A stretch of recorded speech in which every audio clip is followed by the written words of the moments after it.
Pakistan Asia cup के final में पहुंच गया। इतवार को रिवायती हरीफ भारत से मुकाबला होगा। ग्रीन शर्ट्स ने वर्चुअल सेमीफाइनल में बांग्लादेश को 11 रन से हरा दिया। बॉलर्स ने बैटर्स की नाकामियों पर पर्दा डाल दिया। शाहीन आफरीदी और हारिस रऊफ के 3-3 शिकार। साइम अयूब की 2 विकेटें। 136 रन के ताकुब में बंगाल टाइगर्स 9 विकेटों पर 124 रन बना सके। शमीम हुसैन 30 रन के साथ टॉप स्कोरर रहे। पाकिस्तान ने पहले बैटिंग करते हुए 8 विकेटों पर 135 रन बनाए। मोहम्मद हारिस ने 31, मोहम्मद नवाज ने 25 रन की इनिंग्स खेली। कप्तान सलमान आगा और शाहीन आफरीदी 19-19 रन के साथ नुमाया रहे। साहबजादा फरहान, फखर जमान, साइम हुसैन तल्लत नाकाम रहे। साइम अयूब चौथी बार 0 पर आउट हुए। किसी एक इवेंट में सबसे ज्यादा 0 पर आउट होने का रिकॉर्ड अपने नाम कर लिया। एशिया कप के 41 साल तारीख में पाकिस्तान और भारत पहली बार फाइनल खेलेंगे।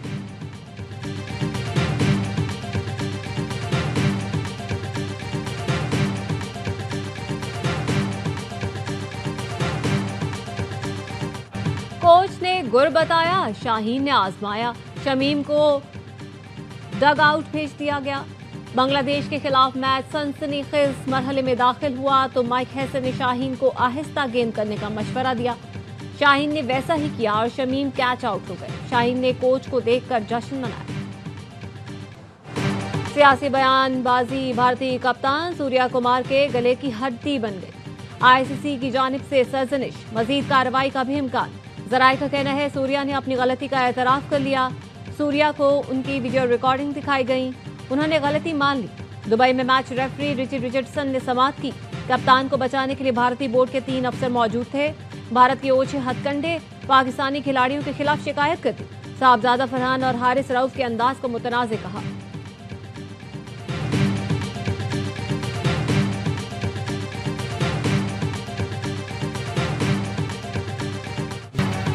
जनूबी पंजाब के अवाम का कसूर क्या है?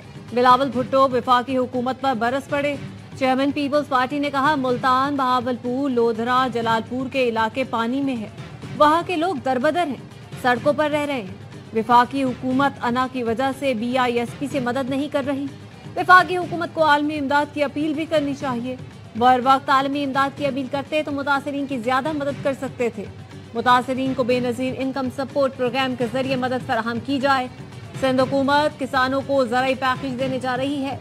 काश्तकारों की मदद करेंगे ताकि गंदम दरामद न करनी पड़े।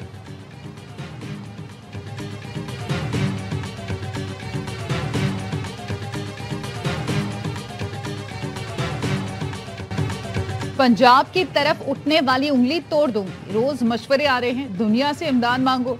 कोई बाइज्जत शख्स इमदाद मांगने का कैसे कह सकता है? वजीर आला पंजाब मरियम नवाज का बिलावल भुट्टो का नाम लिए बगैर जवाब। कहा, अपने मशवरे अपने पास रखें, पंजाब खुद मैनेज कर लेगा। नवाज शरीफ की बेटी हूँ, हाथ नहीं फैलाऊंगी।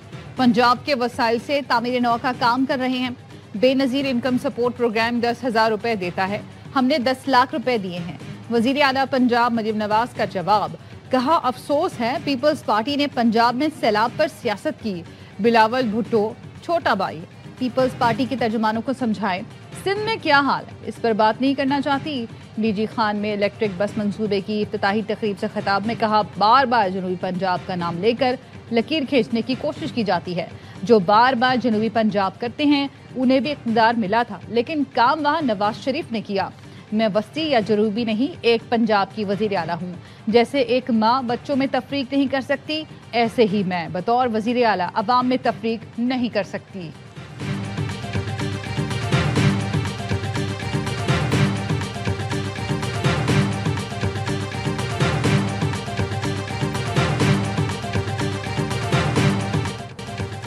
इनकम टैक्स गोशवारों की रेडलाइन से चंद रोज पहले आईआरएस फॉर्म में तब्दीली। टैक्स दहिंदगान के लिए इनकम टैक्स गोशवारे जमा करवाना दरदेश सर बन गया।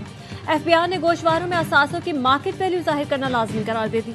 24 सितंबर को 7E का कॉलम शामिल कर लिया गया। जो लोग गोशवारे जमा करवा चुके उनको दोबारा जमा करवाने होंगे। टैक्स दहिंदगान का सवाल। तर्जुमान FBI का कहना है, इनकम टैक्स रिटर्न फॉर्म में कोई तब्दीली नहीं की गई। सोशल मीडिया पर गलत मालूमात फैलाई जा रही हैं। 7 जुलाई को जो फॉर्म अपलोड किया आज भी वही है। इनकम टैक्स रिटर्न भरने वाले असासों की मार्केट वैल्यू के खाने में 0 लिख रहे थे। ये नहीं होना चाहिए। मार्केट वैल्यू का इंदराज मुकम्मल तौर पर टैक्स गुजार की सवाबदीद पर है। इनकम टैक्स गोशवारा जमा करवाने की आखिरी तारीख 30 सितंबर है।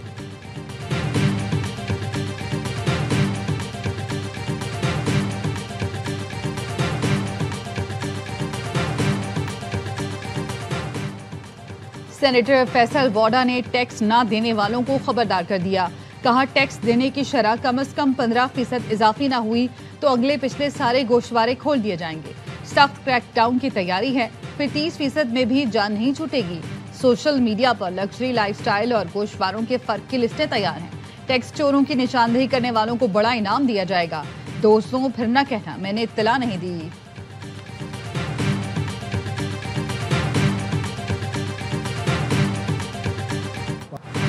बंदूक उठाने वाले मुल्क को दो लख करना चाहते हैं। बलूचिस्तान में दहशतगर्द तंजीमों को जमा करने की कोशिश की जा रही है। भारत फंड्स देता है। अफगानिस्तान में इनके तरबियती कैंप हैं। वज़ीर आला बलूचिस्तान सरफराज बुक्की की प्रेस कॉन्फ्रेंस। कहा, सिक्योरिटी फोर्सेज ने गुज़श्ता रोज अहम कार्रवाई की। जुबैर और निसार नामी दहशतगर्द मारे गए। जहाजेब ने हथियार डाल दिए। अब लोग कह रहे हैं जुबैर एक वकील था। दहशतगर्द अहम तंसीबात को निशाना बनाना चाहते थे। किसी को रियासत के रिट चैलेंज नहीं करने देंगे।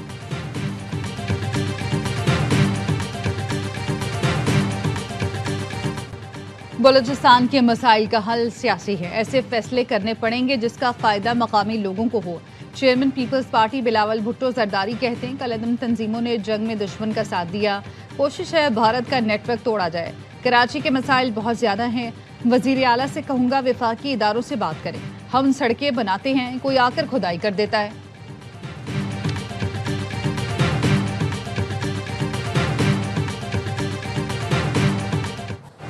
£190 मिलियन केस में नैब स्पेशल प्रोसिक्यूटर की अदम हाजिरी। बानी पीटीआई और बुशरा बीबी की सजा मुअत्तली की दरख्वास्तों पर समाअत। बगैर कार्रवाई 16 अक्टूबर तक मुलतवी।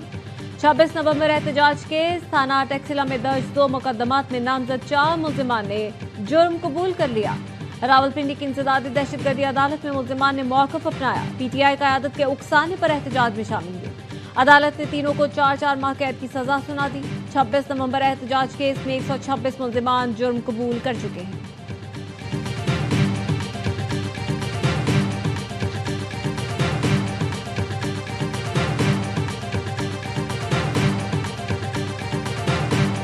ये निज़ाम जिस तरह ये चला रहे हैं, ऐसे निज़ाम नहीं चलते। एक सुप्रीम कोर्ट रहा है, वहाँ पे भी हम गए हुए हैं, वहाँ पे भी हम जाएंगे। हमारी जज साहिबान से एक गुजारिश है, ट्रायल की बुनियाद पर, फैक्ट्स की बुनियाद पर इंसाफ करें। जिस तरह निज़ाम चलाया जा रहा है ऐसे नहीं चल सकता। बानी पीटीआई हकीकी आज़ादी की जंग लड़ रहे हैं। सबकी नज़रें अदलिया पर हैं। कौम इंसाफ की उम्मीद रखती है। वज़ीर आला KP अली अमीन गंडापुर कहते, हमारी तहरीक और जिद्दोजहद जारी रहेगी। इस्लामाबाद हाई कोर्ट के बाहर बानी पीटीआई के वुकला ने कहा, बेबुनियाद मुकदमा अलकादे ट्रस्ट के नाम से मंसूब किया गया। इंसाफ के लिए लड़ रहे हैं, जीत हर हाल में हमारी होगी।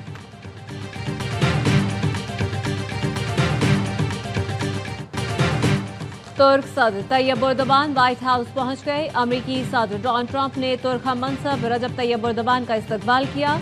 दोनों रहनुमा की ओवल ऑफिस में मुलाकात। अमेरिका और तुर्की में अहम मुआहदे मुतवक्के। ट्रंप एर्दोगान के एजाज में इशाया भी देंगे।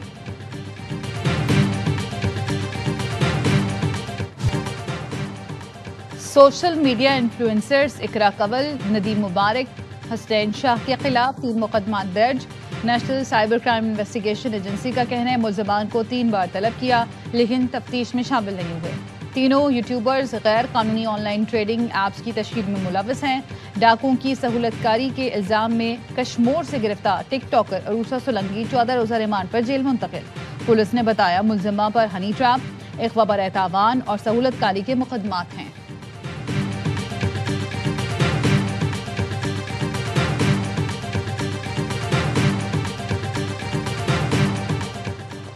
सदर लाहौर प्रेस क्लब अरशद अंसारी ने NCCIA के नोटिस चैलेंज कर दिए। DIG फैसल कामरान की तैनाती पर तनकीद की तो NCCIA में दरख्वास्त दे दी गई। अरशद इंसाफी समेत दीगर सहाफ़ियों का लाहौर हाई कोर्ट में मौक़िफ़। रिटायर्ड DSP के जरिए भी लॉग्स में किरदार कुशी की जा रही है। रिटायर्ड DSP के खिलाफ दरख्वास्तें दी मगर कार्रवाई नहीं हो रही। NCCIA सहाफ़ियों के घरों पर छापे मार रही है। अदालत NCCIA के नोटिस का लदम करार दे, हाई कोर्ट से इस्तदा।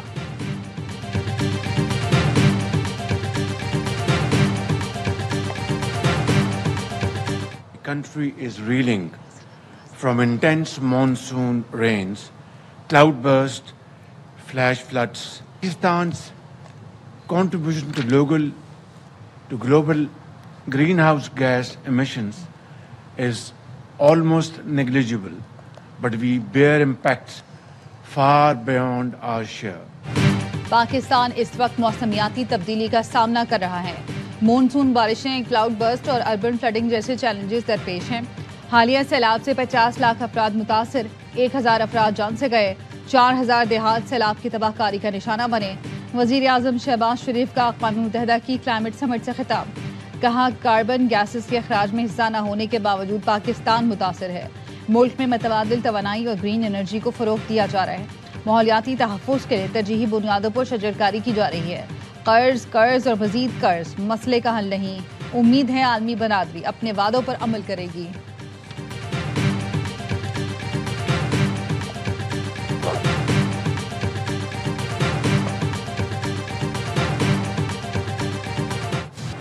ताइवान में रागासा तूफान से हौलनाक तबाही, हलाकतों की तादाद 29 हो गई, 152 अफराद लापता। झील का बंद टूटने से ज्यादा नुकसान हुआ। ताकतवर तूफान चीन के जनूबी सूबे ग्वांगडोंग से टकरा गया। तेज हवाओं और मूसलाधार बारिश से दर्जनों दरख्त गिर गए, कई गाड़ियों को नुकसान पहुंचा। हांगकांग के साहिली इलाके में होटल लहरों की जद में आ गए, शीशे के दरवाजे टूटकर बिखर गए, सड़कें और मकानात ज़ेर-ए-आब।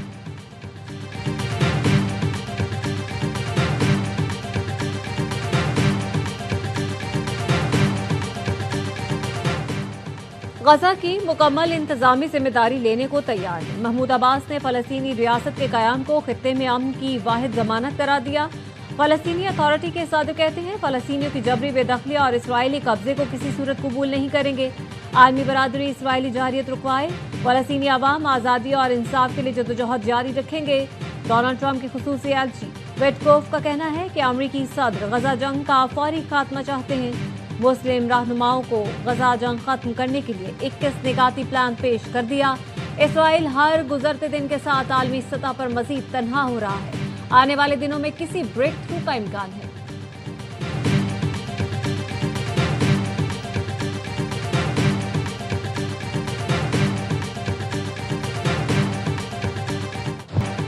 गजा जंग बंदी की कोशिशें तेज होते ही इसराइल ने गजा पर हमले भी तेज कर दिए। इमारतों, स्कूलों और खैमों पर सियोनी फौज की शदीद बमबारी से 84 फलस्तीनी शहीद। इमदाद के मुंतज़िर 11 अफराद भी शहीदों में शामिल।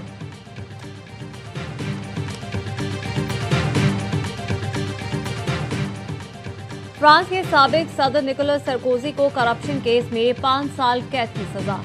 पेरिस क्रिमिनल कोर्ट ने लीबिया के साबिक सदर मोअम्मर कज़ाफी से गैर कानूनी इंतखाबी फंडिंग हासिल करने के इल्जाम में कसूरवार करार दिया। सरकोजी 2007 के इंतखाबात के दौरान लीबिया से लाखों यूरो की फंडिंग लेने के इल्जामात में अदालतों का सामना कर रहे थे। सरकोजी ने फैसले के खिलाफ अपील करने का ऐलान किया है।